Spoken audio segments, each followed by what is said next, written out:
Hey, everyone, and welcome back to another week of Crunching Your Growth with me, Phil Masiello. And this week we have an outstanding entrepreneur.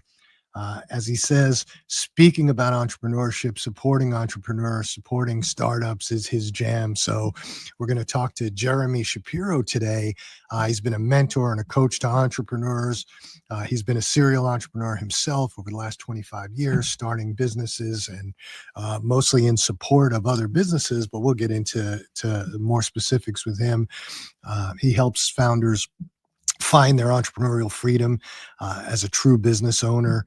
He likes to make an important distinction that many entrepreneurs can easily miss when working in their business instead of on their business, which is something we preach all the time on here, is that sometimes entrepreneurs get so focused on the details, so focused on the minutia of the business that they forget that their job is to sort of take a step back and help scale that business. So for 2 decades, he's worked through masterminding, one-on-one coaching, consulting work, helping entrepreneurs discover the core strengths in themselves and their businesses and attain the freedom that they deserve. So let's bring Jeremy in. And Jeremy, thanks for joining us today. Thanks for taking the time. I appreciate you. And yeah, if you could give us a little bit more in depth of your background, and that would be great. Yeah, would love to. Thanks for inviting me on the show. Love what you've been doing and seeing the arc of your career and the growth of the podcast and the show is fantastic. So yeah, thank you for inviting me on. In terms of who I am, like you mentioned, I'm a serial entrepreneur. My entire career has been in entrepreneurship for over 25 years now.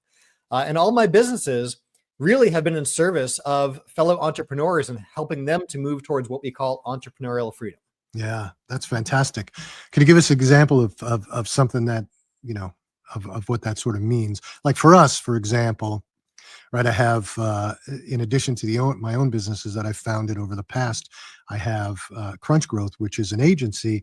And even though we focus a lot of our efforts on brands, we also do a lot of work with startups and entrepreneurs, and we'll help them because in my opinion, what we see for a lot of startups is they get so focused on the product, whether that product is SaaS or whether that product is physical, they forget about how to market it and get it into somebody's hands to determine whether or not somebody's actually going to buy that product. So, oh my gosh, we see this all the time, right?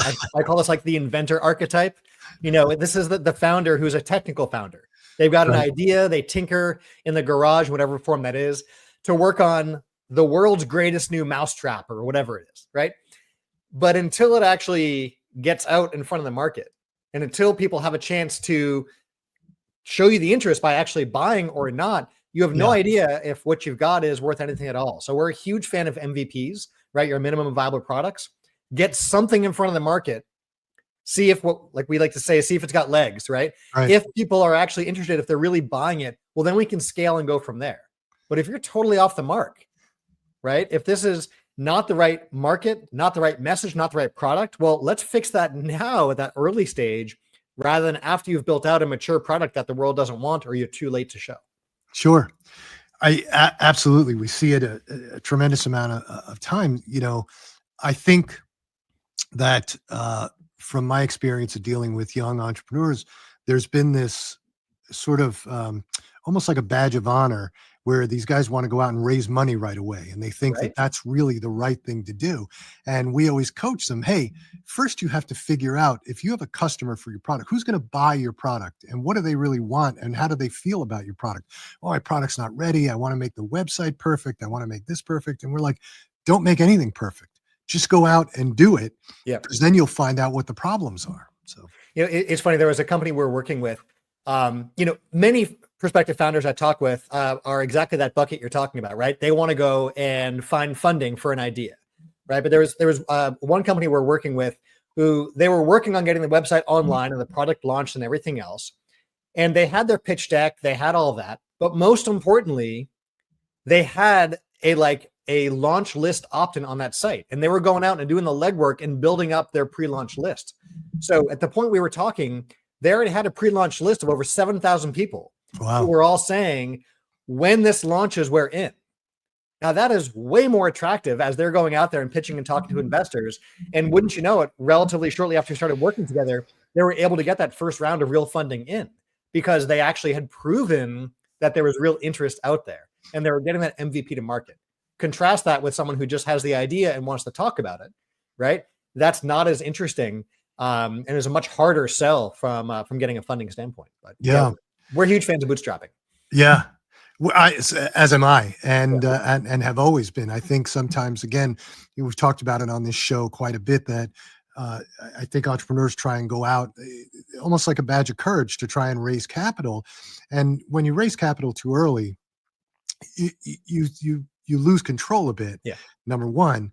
But it's also not necessarily beneficial because you're not building value. And you have to build value in order to really go out and do a raise. And the examples I like to use, one that you just pointed out where they had a pre-order list of 7,000, Harry's Razors, which was a big deal a couple of years ago, 10 years ago or so. They did the same thing. They had a pre-launch list of 100,000 people. Yeah. You look at how Graza, which just upended really the olive oil market with just a couple of simple tweaks, really focused on, social media and micro influencers before they even started selling anywhere else. So these guys were building an audience. They were building demand before they went out and really opened up the market. So they had this built-in demand, and that made them attractive. And then by the time they raised capital, which eventually everybody sort of needs, by the time they did, they had great valuation. One of the things that we often talk about is how every business sort of needs these three legs to a stool, right? You need something to sell, someone to sell it to, and a way to sell that thing to those people.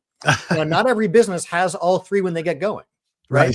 And some businesses even grow without all three. But if you don't have it, you need to find it outside the company, right? So I've worked with companies that have a phenomenal, responsive, large list, but they have like no products of their own. They simply are running affiliate offers and other people's products to their own list, but they have exceptional copywriters, right? They know how to sell and they've got a great list because of that. So there's a business, but they're on this, we call it, internally the hamster wheel, right? That as soon as they finish selling someone else's thing, they've got to move on to that next hit of finding something else to sell that list. That's not nearly as sustainable as what we were able to do with them, which was to develop their own in-house products to sell to that list and sell externally as well, and develop that third leg to the stool. Other folks, right, like the inventor archetype we were talking about, they have a great product, right? But they have no idea how to sell it or who to sell it to. So yes, you can build a business that way, but you're either going to have to learn those skills, hire for those skills, or find someone else outside the company to do it for you, right? Who can run the marketing side of things or sell your thing to, their audience. Yeah. Excellent point. Excellent point. And the other piece that we run into a lot is a lot of people, a lot of entrepreneurs think that I've got such a great product that I'm going to build this website and people are going to come. And we always say the same thing. Well, how are they going to find the website? Right. There's what, 275 million websites in the United States operating right now selling products. And how are they going to find yours? What's going to break through the noise? You think an ad is going to do it? We're just going to pop an ad up on, Google or Meta or whatever, and people are just going to flock to it. They generally leave that strategy out, which is one of your legs, right? The channel for how I'm going to get those people to buy. Exactly. Yeah. When I think back to one of my earlier businesses, this was like our first, I'd say SaaS platform. Before that was even a term, right? So this was back in, very early 2000s. It was a Friday afternoon and I was at this crossroads where I had a bunch of different directions I wanted to go. Right. I remember sitting down with a mentor of mine and asking him, like, how do I figure out what to move on? Because whichever one of these opportunities I choose to pursue, I'm actively saying no to some of the other opportunities. And he had a really good framework and process that we were able to figure out. So that weekend, I was able to move on one of the ideas, because what we figured out is some ideas would take, 6 months to develop. But one of them, I felt pretty good. If I put the time in over the weekend, I could have a website online and build it from there. And, we'd see how it goes. Now, remember, this is in the days well before the Shopify's, well before, e-commerce platforms were plug and play, before Stripe, before any of that stuff. Sure. So by Monday morning, we had the skeleton framework of a site up and online. We even had like a little meter up top showing how close to being fully online with the product we were. And wouldn't you know it, we had people who were signing up. And we didn't even have a bank account, a legal entity. We couldn't take credit cards, right? They were opting, and we didn't even have like an SSL secure certificate yet, right? So they're signing up for accounts. And to this day, Phil, I have no idea how people were finding this brand new registered domain name that was of interest and actually signing up. But like, those were the days where Google found the websites from domain registrations and like indexed right away. It was wild. But that was one of those businesses where within a few days, we had customers emailing us and saying like, hey, how can I pay? And when can I start using your product? So wouldn't you know, we sorted out getting the legal entity created, applying for, the EIN, opening the bank account, applying for credit card processing, and getting all that stuff in place, right? In a matter of days. And by the time we got the bill from the law firm for the incorporation and all, right, we already had revenue in the bank. Like that business was, running cash flow positive from day one. Wow. Which is always one of the things we encourage folks to do is find a way to ship that MVP, right? So you can start collecting revenue as early on as possible to prove that idea out and build it from there. Yeah.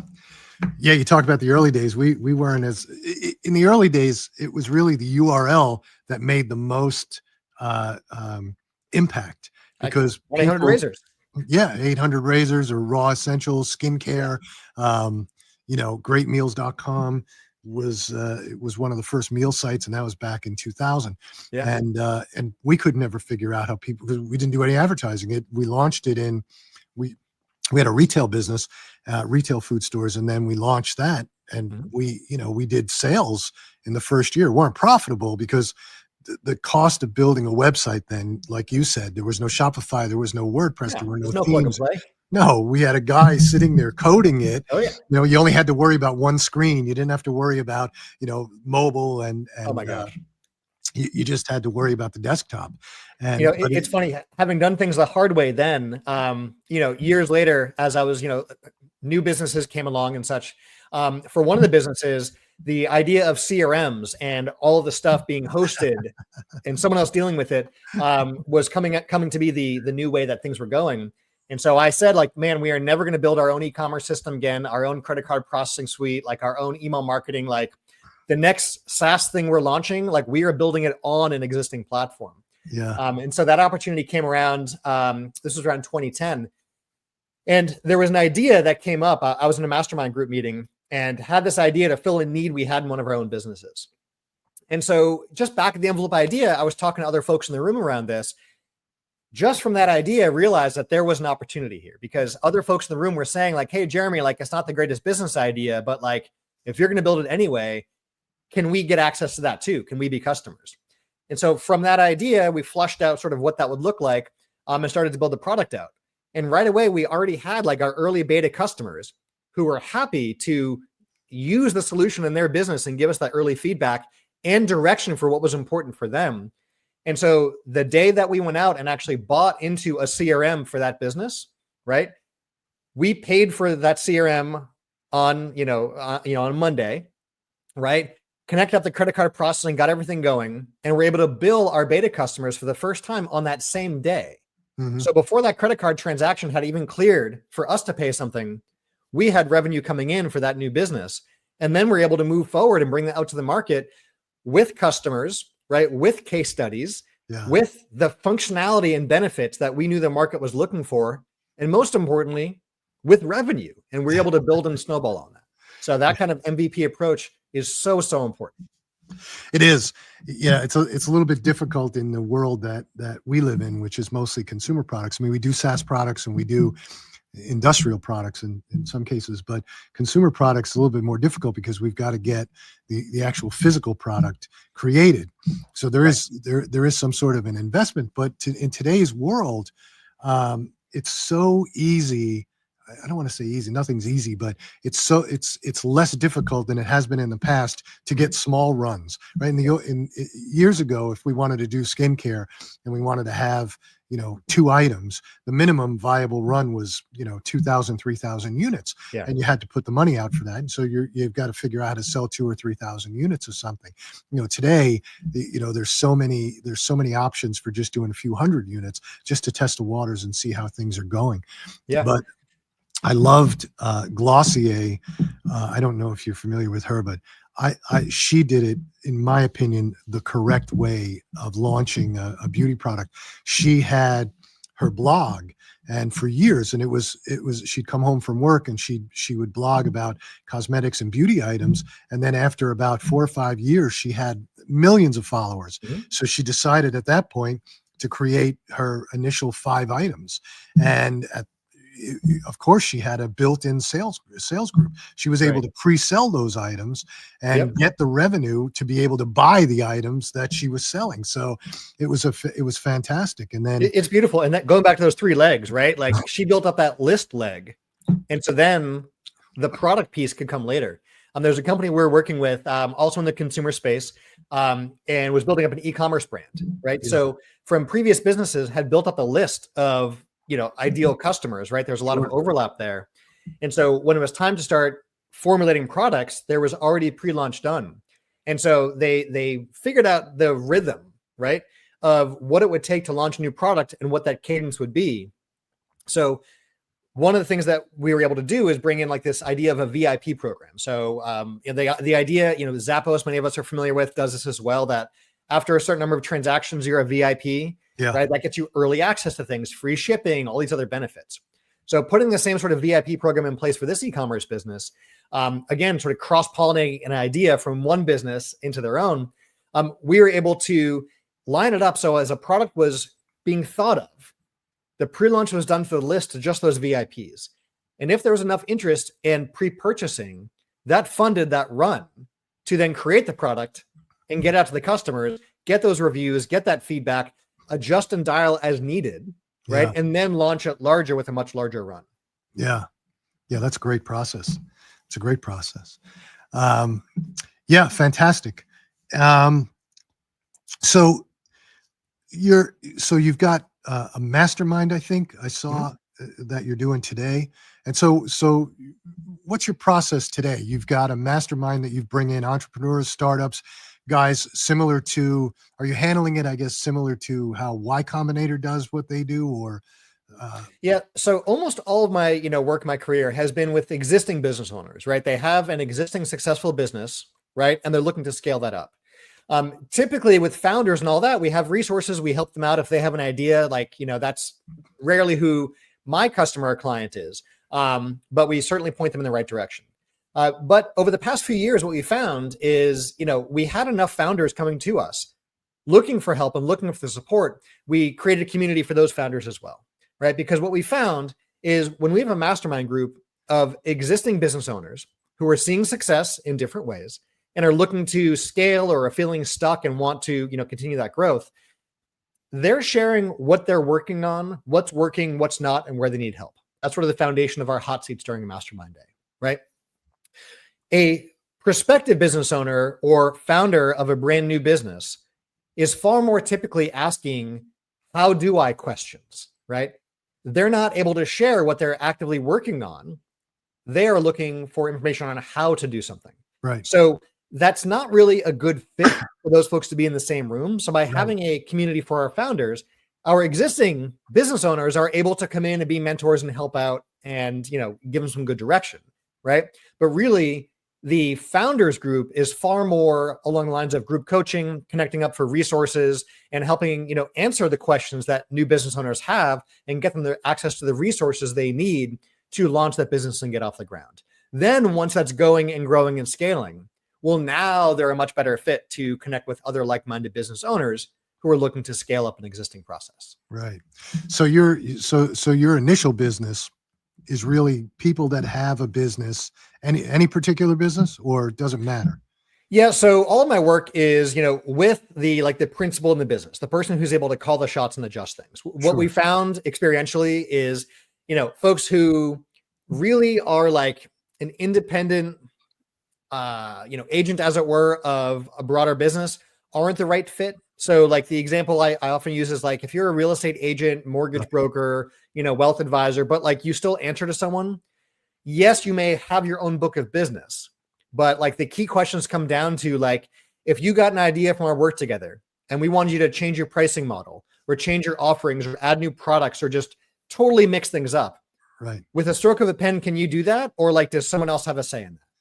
And that's usually where we find out, like, for example, like real estate agents, can't, because the broker wouldn't let them make those kinds of changes, Sure. right? Or a mortgage broker couldn't do that. So like those folks aren't a good fit. But like if it's your business and we have an idea for a new product, service, pricing model, et cetera, and you can make that change, then there's a lot of great work we can do together.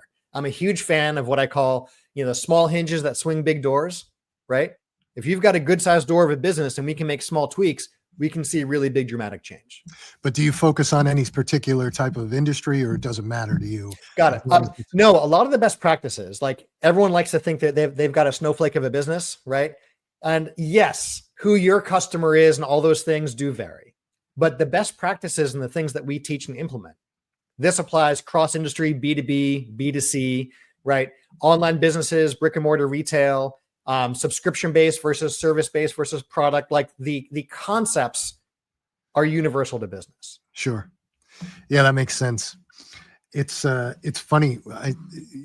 Primarily our customer base, our target customer, 80% of our customer are consumer products, and could be beauty, could be food, could be a lot of different things. And then we have some other businesses, but we have this industrial client who we've had for years, and they came to us because they were just through a friend, and they wanted us to do some marketing to get drivers for them. They're in the construction and concrete business. Yeah. And they're a huge company, family owned, right? Owned by one guy, huge, but nobody knew it, right? Nobody knew it. They had some ridiculous amount of 360, 370 trucks out there and building huge buildings, but nobody really knew who they were because they were so secretive. Yeah. And they wanted to, get the message out that they needed drivers. Great company. And so we started just running ads to get drivers to fill all these trucks, which turned into this whole social media world that we manage for them, and which has turned into this their competitors coming to them going, "Oh my God, who's doing your social media? It's so fantastic." And we're doing all these different, you guys are doing all these different things, to the point where we're doing television commercials for them in a region, right? Because now they realize that they're getting more business the more people who know their existence, right? And it's changed almost the owner's perspective on things, because he always wanted to keep things close to the vest because he didn't want people to know what was happening, or different things, and they always had business coming in. But now it's like, I want everybody to know my name, right? And we just do constant videos for them, and it's a lot of fun because they're so appreciative of what we do, but they see the benefit, and it's highly unusual, especially for an industrial client, to be that. But at the end of the day, you're 100% right. The fundamentals were the same. The fundamentals that we followed for building a brand, getting the brand message out there, advertising that brand, being creative, using social media, were all the same. Yeah. It's funny. You're touching on one of my favorite topics there, which is funnels, right? Often when we talk about funnels, people think we mean like your marketing funnel or your sales funnel. Right. And yeah, like those two are the most common things. And for our listeners who aren't familiar with that, we're talking about, someone sees your ad, right? They click on your ad, they're viewing your page, they opt in, they pick up your tripwire offer, they buy something, and so on, right? They're sort of moving through your funnel, and you're losing stuff at each step of the way, right? So yes, funnels exist in those two places, but they actually exist in so many places in your business, right? So one of the areas people don't think about for funnels is hiring, right? There's a hiring funnel. And that's exactly what you were helping that client with, is moving folks through that hiring funnel, right?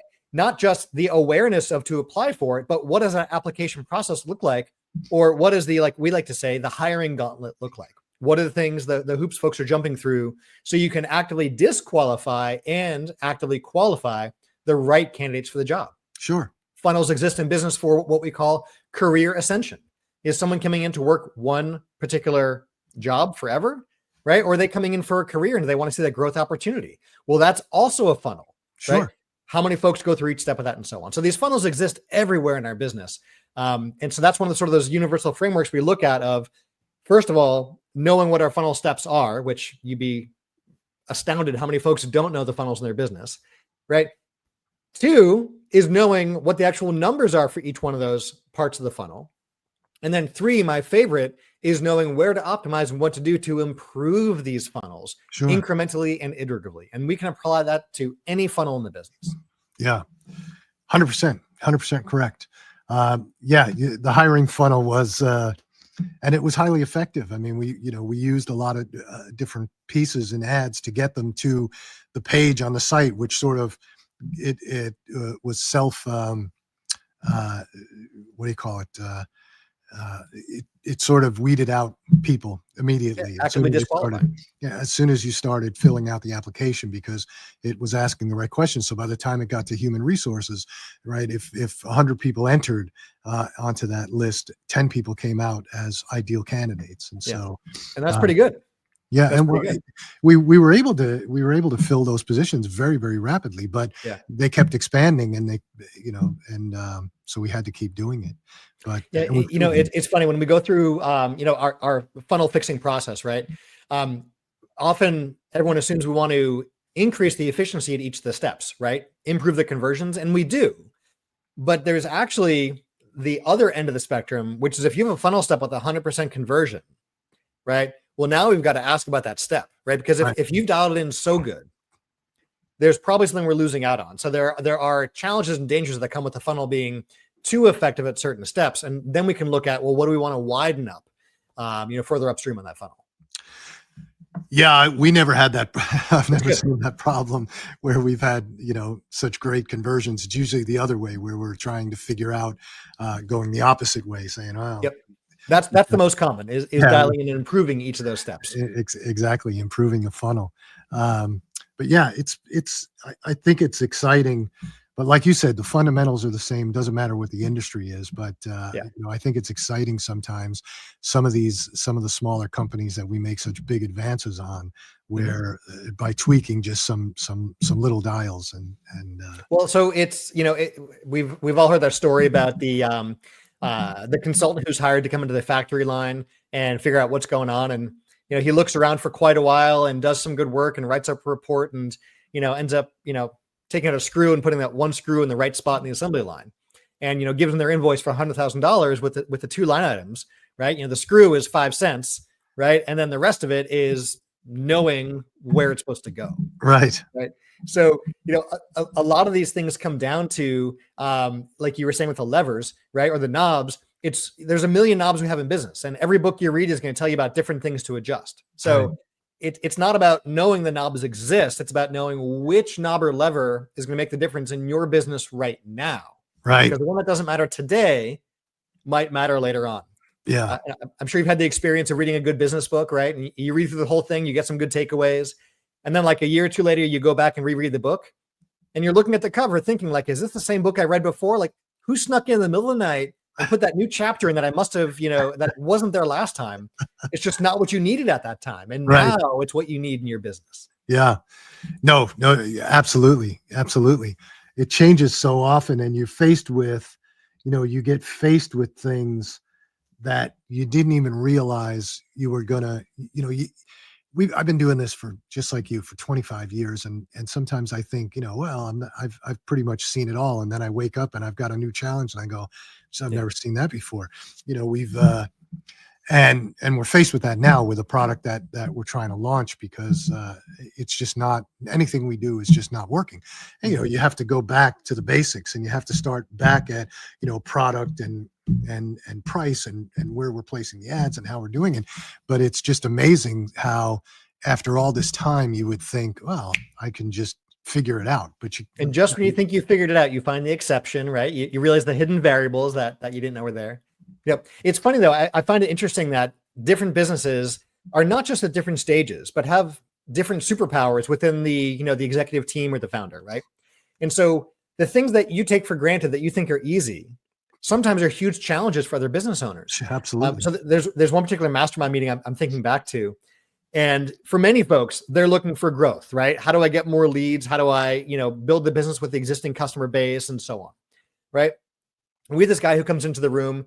He was test driving the group with us, and he was sharing that his problem was the opposite, right? He had such an overwhelming influx of new prospects that they simply weren't getting sales quotes out. They weren't getting back to prospective customers. They weren't following up and scheduling new business. Like the operations and the fulfillment side was a disaster, right?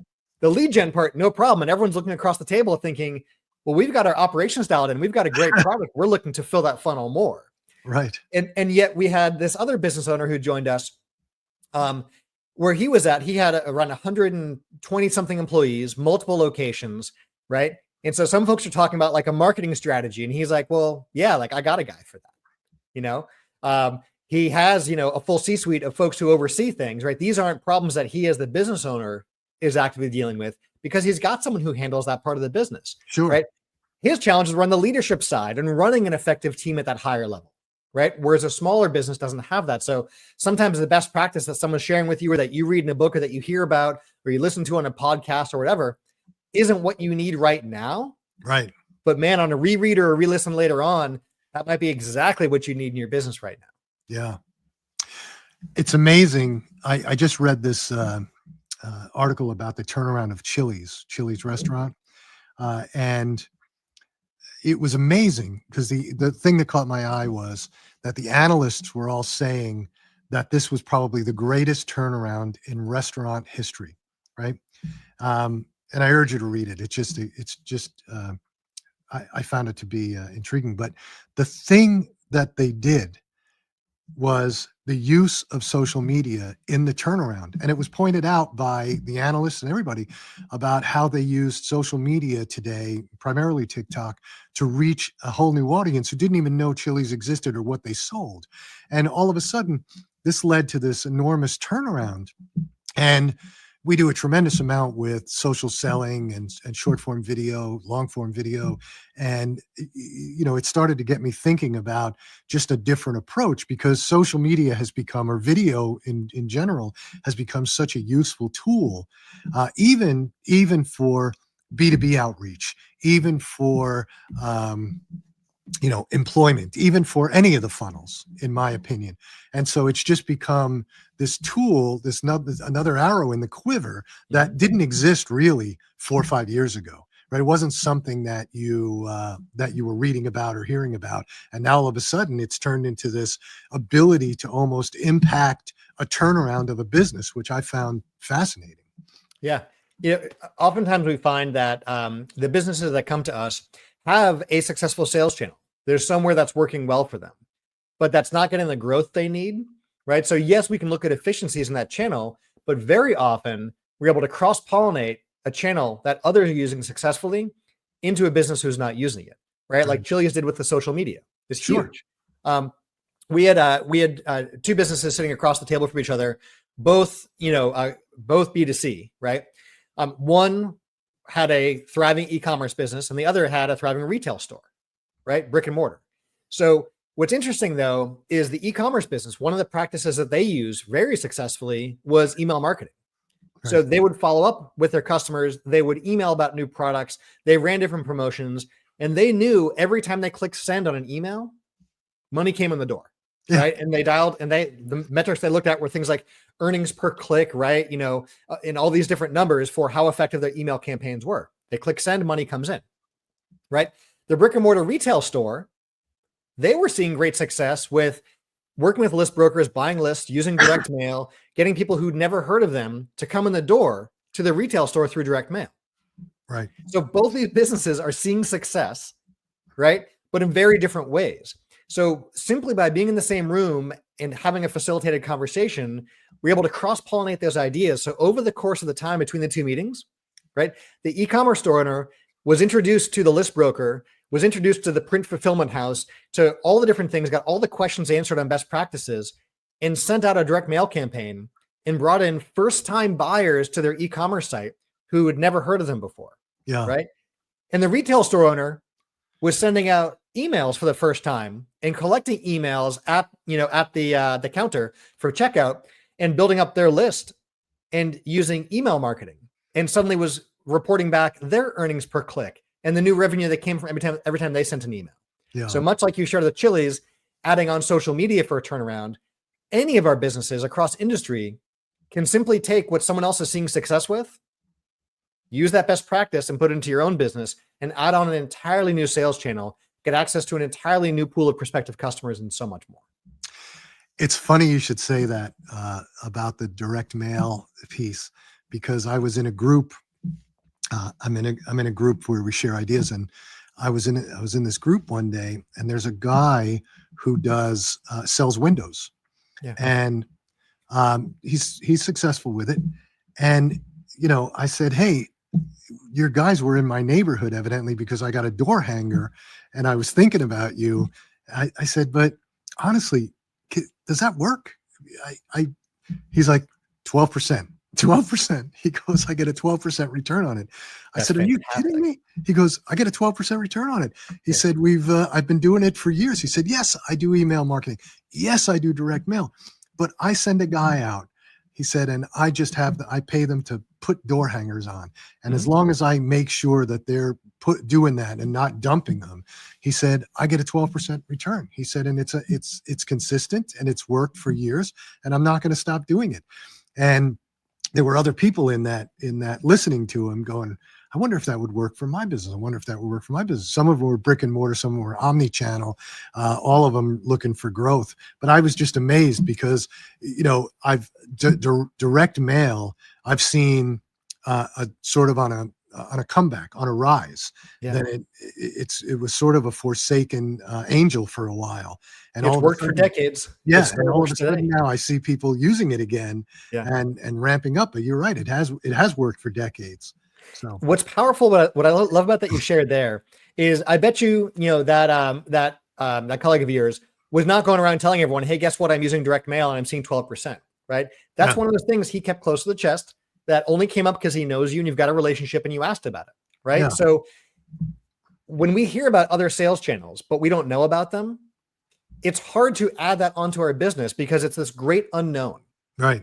Right. Whereas when someone's sharing with you what they're doing and the success they're seeing, that often gives us that confidence to try it out, especially if we use the best practices that they already have.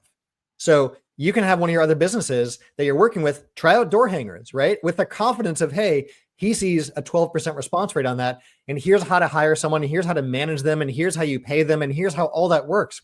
You remove all the unknowns and get someone the shortcut to implement the best practice. Yeah. Yeah, we did. And I'm always interested in what other people are doing for customer acquisition. And I like to talk about it and I like to hear what they're doing. And I think sometimes people keep it close to the vest. Sometimes they don't talk about it because they just don't, it's not top of mind. But I find that once you start asking people, everybody wants to talk about their business. Mm-hmm. And when you start talking about what's working with some of these guys, they just start going, and you get all these gems out of them that are just beautiful. But, I love listening to what people are doing or how they're doing it, because we've done with the razor business, we struggled in the beginning, and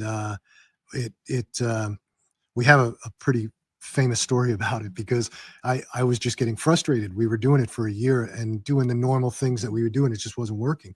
And one morning I woke up, and I'm a sports fan. I love baseball. I love football. And I don't know if you remember, there was a pitcher named Brian Wilson who used to pitch for the San Francisco Giants, and great pitcher. He injured his arm, had Tommy John surgery. They traded him to the Dodgers. First time he was going to pitch in a year, and big deal. And the thing about him was MLB hated him because he had this epic beard, just this beard, and he refused to shave it, but he was such a great pitcher that nobody wanted to really rock the boat. And I saw that he was going to pitch. So we sent an email to his management, and I said, I want to offer Brian $1 million to shave with our razors. And all I needed back was for them to say, we'll pass this by Brian. And then we could give it to our PR firm to say, we're in discussion with Brian Wilson to shave his beard for $1 million with our razors, right? and which we got, and which we did, and it just exploded. It exploded, and in the news, it exploded everywhere. People were outraged at us. They were mad. They were like, "How could you possibly give a millionaire $1 million to shave?" People were sending us pictures of their body parts. I'll shave this for 10,000, 5,000. We were on the news. We were. It was incredible what happened from it, and really, really funny. And that went on for about a week and a half. And that event broke through the clutter and launched us. Mm-hmm. I think if we didn't do that, we wouldn't have been successful. And then what You got happened? people talking about the business, Right. And then around the world, and then because we were getting interviewed in France, Japan, everywhere. But as these things do, after about 10 days, it died off. And then TMZ caught Brian Wilson coming out of a gym in Los Angeles. And they said, "Are you going to shave your beard for $1 million?" And he said, "I'm not shaving my beard off for any amount of money." And the whole thing blew up again. People were outraged now that the guy would turn down $1 million, and they were yelling at us. And it was the most hysterical thing. I loved every minute of it, but it was sometimes, and we try and tell people this, sometimes you have to do things to break through the clutter. You've got to do things that are a little outside the norm just to get noticed. Yeah. And sometimes what didn't work does work, and what does work stops working. And Right. That's part of this great game of business is it is a game, right? There's a little strategy obviously involved. There's also a fair amount of, luck of the draw and what others do and how you react to that. But that's why this is not like a best practice everyone just applies and it works, right? It's a matter of playing the game and getting back up there. It's as you're sharing that story, I remember back to one of my other businesses. We had a good multi-year run of phenomenal PR. Like there wasn't a day that went by that I wasn't on TV, radio, newspaper, or something. Yeah. And those were all good. But there was one particular news article that seemed no different than any others, that just had wider reach or a different headline or something, that when that article went out, our numbers just went, through the roof. Right. Could we have predicted that? Could it have been strategically planned? No, right? Any other article could have been that big winner. Right. And they all did have, some success. That one happened to cut through the noise. Right. And that was a matter of, getting back up to bat again and again. And knowing some of these will make a difference and some of them won't, but you don't know until that's passed. Yeah. That brings up another thought to mind, is that every client that we have and probably will forever always asks the same thing: how do I make how do I get a viral video? You don't make a viral video, you make great videos, and sometimes they happen to click and sometimes they don't. And we had this one client who we were working with for about a year, and we were doing some nice, great videos on TikTok and Reels, et cetera, getting good views, getting good response from it, ultimately converting them onto the site, ultimately converting into sales, which is what really you want, versus just making creative videos. And this one morning, they called us up and said, I don't know what hit yesterday, but something hit because our Amazon sales are through the roof. Our website sales are through the roof. We've never had a day like this. And so we're looking at it. It just, a video that we had created a month prior suddenly just started to get tremendous views. It went from, a couple of 100,000 views to almost 2.8 million. And it was a video that we had done, so we weren't exactly actively promoting it. And to this day, I can't tell you why people went back to that video at that time or what happened to trigger it. But somebody looked at that video, said, I like this, passed it on. Some other people saw it. And the next thing you know, it happened to roll. And, why these things happen sometimes, you just don't know. But you can't. But you got the videos out there consistently, and you made sure that they had a chance to go viral. Sure. Yeah. You can't make it. My point with the whole thing was you can't make something go viral. It happens, right. And sometimes you don't even know why it happened. On the flip side of that too, I remember I was at an event talking to another business owner, and we were chatting, and his primary source for his new business had been SEO, right? So he knew for the terms they were ranking for, when they went from first position to second, they lose half their traffic. Right. When they went second to third, they lose half the traffic again. So they and a few other companies were always sort of fighting for those first, 1 through 3 positions, and they would see their data center traffic drop down to a half or a quarter to double again and sort of play within that space. but he was out with his family one evening, and he got a call from his team in the network operations center, and they were like, "There's no traffic coming into the data center. We don't know what's going on. Like something's broken. There must be something in the routing. We can't figure this out." So we finally went and searched for all the things that we usually rank for, and like we're on page 35. And so like you think about at the point you have a business of this scale where you've got data centers and network operation teams running things, and all of your business is based on a search algorithm controlling your rankings, right? That is a really precarious, dangerous position to be in, right? If you rewind in time and your whole business was built around sending, out marketing via fax, right? And then laws change, you can't do that, or is built around sending out, emails to consumers before canned spam and all this, right? Like that's a rough awakening to diversifying where your customers find you and owning that. So in any of these cases, much like sometimes we find the knockout viral video or the brilliant idea you wake up with and send an email out that blows up and, is a huge thing. On the flip side, what's working sometimes overnight stops working. Yeah. And now you got to find a way to get new sales channels. So the more that you can control and the more that you can diversify, right, the more you de-risk where you get new business from. Yeah. Well, we're big fans of having multiple channels to sell. Yeah. Absolutely. Because things are so precarious, especially right now. Things are just so precarious in the e-commerce world. Things change on Amazon, things change on Walmart.com, regulations change, shipping changes, supply chains, instability right now with tariffs, what's going to happen, what's not going to happen. So the more you can diversify your channels, the more you can have out there, the less dependent you are on one specific or single channel. We do a lot with Amazon brands selling on Amazon, but even that today is a very difficult channel because the costs continue to go up. Can you make a profit? Can you not make a profit?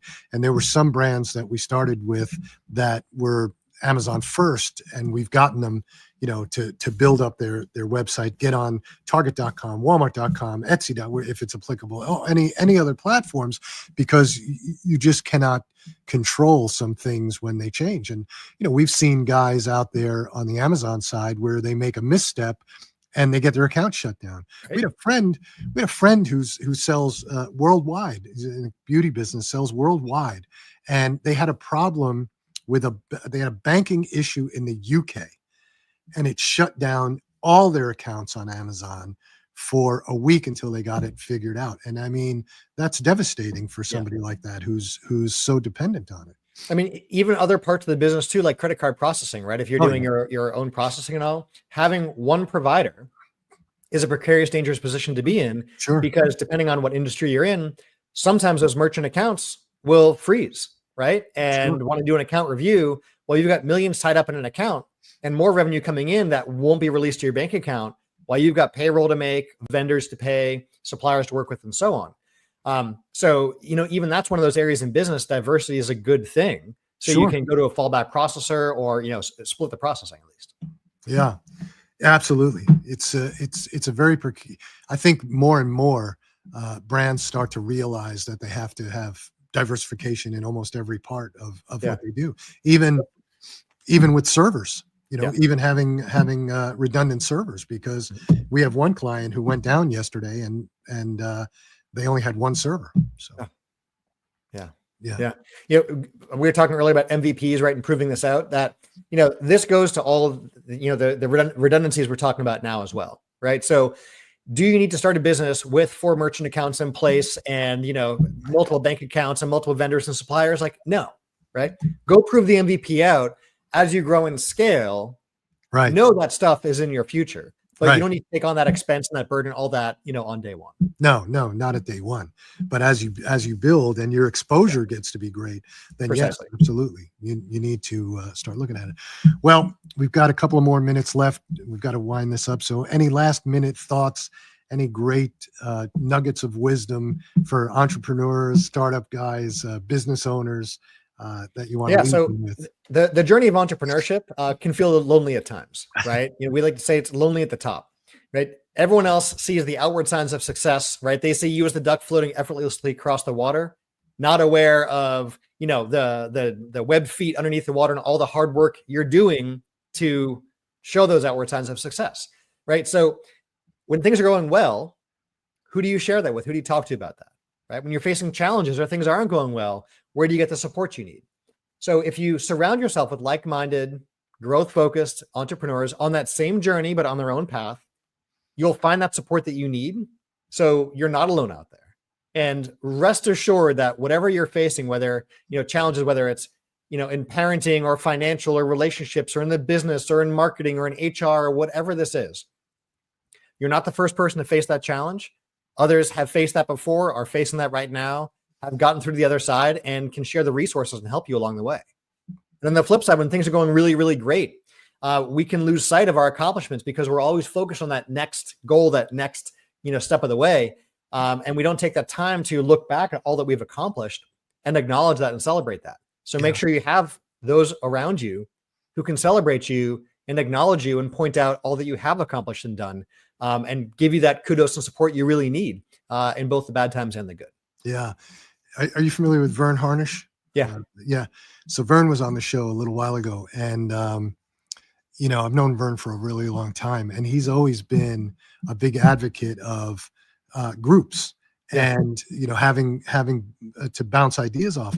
And what he said was, during COVID, when there was a lot of stress, especially for entrepreneurs and for startup businesses and business, even any business at that time.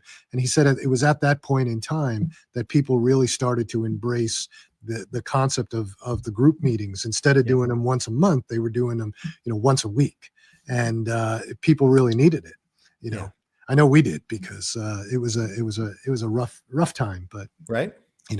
But that's one of those outside factors we don't plan for or account for, but we adapt, we adjust, right? It's the game of business.